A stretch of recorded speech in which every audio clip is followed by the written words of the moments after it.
ایک نواب صاحب بیمار پڑ گئے۔ ان کے ذاتی معالج نے پراسٹیٹ کینسر کا خدشہ ظاہر کیا اور تجویز کیا کہ ان کا علاج صرف لندن میں ممکن ہے۔ نواب صاحب کے راضی ہو جانے کے بعد انہوں نے لندن میں مشہور ماہر سرطان ڈاکٹر جو ان کے استاد بھی تھے ان سے اپائنٹمنٹ لی اور نواب صاحب کو لے کر لندن چلے گئے۔ مقررہ دن ڈاکٹر صاحب نواب صاحب کو اپنے ٹریٹمنٹ روم میں لے گئے۔ نواب صاحب باہر نکلے تو کافی پرسکون اور مطمئن تھے۔ پروفیسر صاحب نے اطمینان دلایا کہ پراسٹیٹ کینسر نہیں ہے، دوسرا دوا میں نے تجویز کر دی ہے، ہدایت کے مطابق استعمال کریں، مزید کسی مشورے کی ضرورت پڑی تو فون پر بھی بات ہو جائے گی۔ رخصتی سے پہلے پروفیسر صاحب نواب صاحب کے ذاتی معالج کو ہاتھ سے پکڑ کر ایک طرف الگ لے کر گئے اور گلہ کیا کہ مجھے تو تم پر فخر تھا، تم میرے شاگردوں میں ذہین ترین تھے۔ جب تم کو صرف ایک انگلی مریض کی ریکٹم میں ڈال کر پتہ چل سکتا تھا کہ اس کو پراسٹیٹ کینسر ہے یا نہیں تو تم اس کو اتنے پیسے خرچ کر کے اتنی دور لندن میرے پاس کیوں لائے ہو؟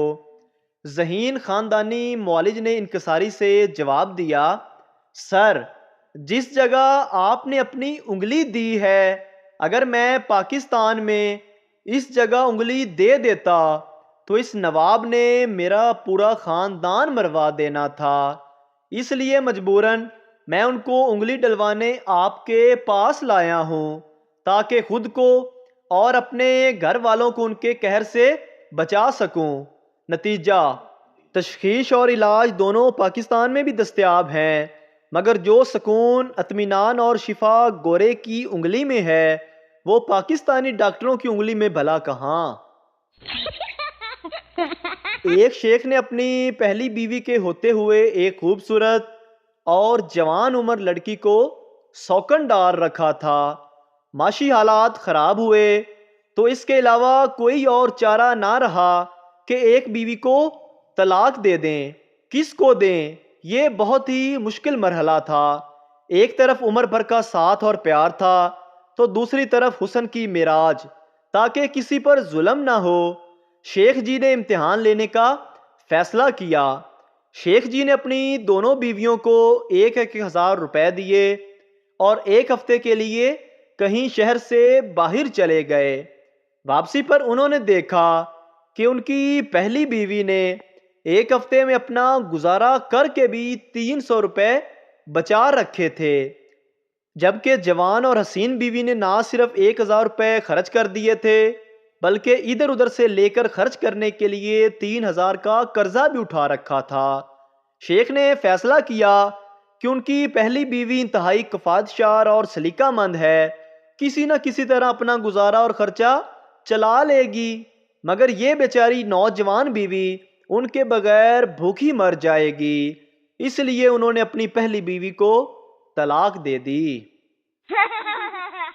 ایک خاتون اپنے ہونے والے خاوند سے کہنے لگی، شادی کے بعد میں آپ کے سارے دکھ درد بانٹ لیا کروں گی، مگر مجھے تو کوئی دکھ نہیں ہے۔ ہونے والے خاوند نے جواب دیا، جی جی، میں شادی کے بعد کی بات کر رہی ہوں۔ بیوی نے جواب دیا۔ چور گھر کا سارا سامان جمع کر رہے تھے۔ جب جائے نماز اٹھانے لگے تو مالک مکان بولا، اسے تو چھوڑ دو، میں نماز کیسے پڑھوں گا؟ چور بولا، نماز تیرے کلے تے فرض ہوئی ہے، اسی بھی مسلمان ہاں۔ ایک بوڑھا مریض، ڈاکٹر صاحب میری داہنی ٹانگ میں درد ہے۔ ڈاکٹر بولا، یہ تو بڑھاپے کی وجہ سے ہے۔ مریض بولا، مگر ڈاکٹر صاحب میری دوسری ٹانگ بھی تو اسی عمر کی ہے۔ شام کو آفس سے تھک ہار کر گھر پہنچا، صوفے پر بیٹھ گیا۔ بیوی نے پانی کا گلاس دیا۔ اسی دوران بچے نے مارکس شیٹ دکھائی۔ English 17/100، Urdu 35/100، math 40/100,